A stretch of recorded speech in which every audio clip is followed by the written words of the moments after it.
Imaginez seulement un outil capable de vous informer à tout instant sur toutes les questions, des plus basiques et quotidiennes, aux plus profondes et philosophiques, et même aux plus sordides et plus malsaines. Ou pas. Tant que vous êtes équipé d'un outil adapté et que vous êtes dans la zone adéquate pour recevoir toutes ces informations. En fait, inutile de l'imaginer car vous êtes déjà dessus. C'est d'ailleurs grâce à cet outil que vous visionnez cette vidéo actuellement. Alors, quel est véritablement le souci d'Internet et sa formidable base de données et d'informations de toutes les pensées cumulées par l'humanité au fil des siècles jusqu'à nos jours? Eh bien, tout comme l'industrie agroalimentaire et les supermarchés nous ont fait perdre notre capacité individuelle à produire et à élever notre nourriture, l'accès à de l'information et à de la connaissance à tout moment et sans difficulté a réduit notre capacité de rétention de l'information. En d'autres termes, Internet affaiblit notre capacité mémorielle. Et cela nous arrive tous les jours.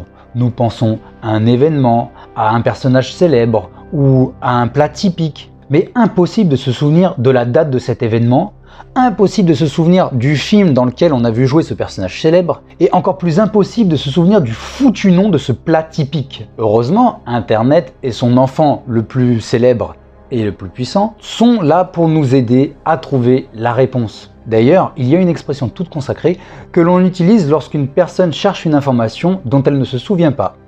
Google est ton ami.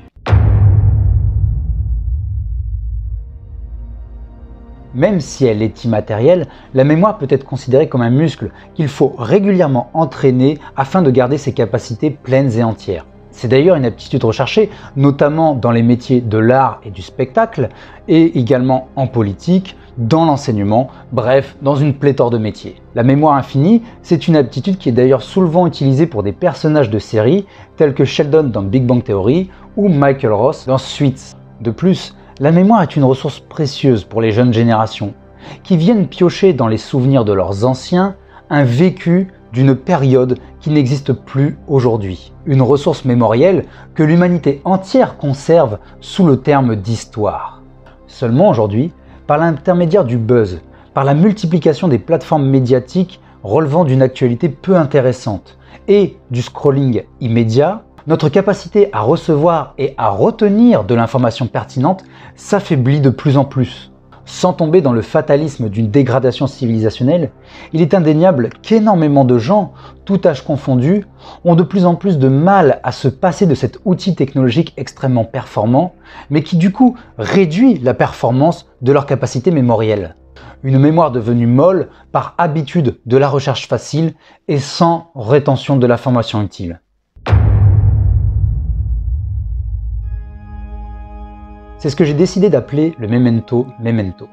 Inspiré par le memento mori, dont je parle dans cette vidéo, et qui signifie « souviens-toi que tu vas mourir », le memento memento signifie « souviens-toi de te souvenir ». C'est le syndrome de l'incapacité à se rappeler de quelque chose et en plus de devoir faire appel à la technologie pour trouver la réponse. Car au final, une Google Home avec intelligence artificielle n'est là que pour pallier une mémoire molle habituée à 15 années de technologie d'accès à l'information simple et rapide.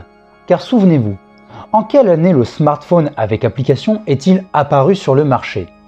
Et réfléchissez un peu avant de taper cette question sur votre barre de recherche. C'était il y a bientôt 15 ans. Et en 2021, l'application TikTok a réussi l'exploit d'allier le court et l'inutile tout en nourrissant le narcissisme de nos cerveaux les plus jeunes. TikTok est l'application la plus utilisée dans le monde par les moins de 20 ans. Toutefois, cette technologie numérique n'a pas que des désavantages. La numérisation des archives de la BNF ou l'accès à des sites comme RetroNews sont d'excellentes sources de connaissances et de recherche pour toutes les études. De même, des sites comme Kern.info ou des plateformes vidéo comme YouTube permettent l'accès à des conférences, à des interviews, à des analyses qui sont très enrichissantes pour qui sait les trouver.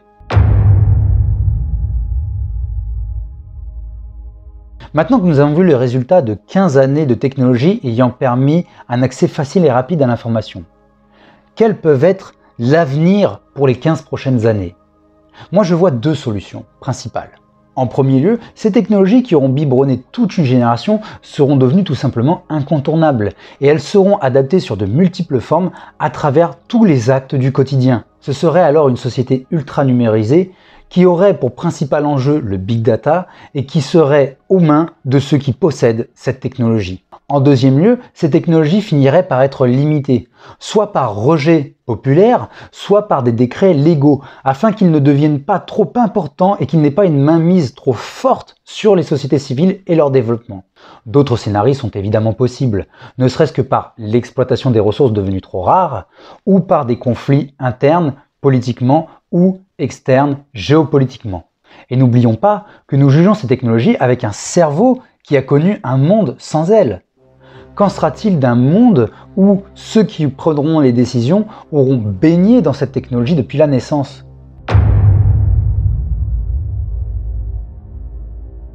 Une solution pure et simple reste évidemment la lecture d'ouvrages classiques comme contemporains. Mais il est aussi très important d'annoter ce qu'on lit afin d'en retenir l'essentiel.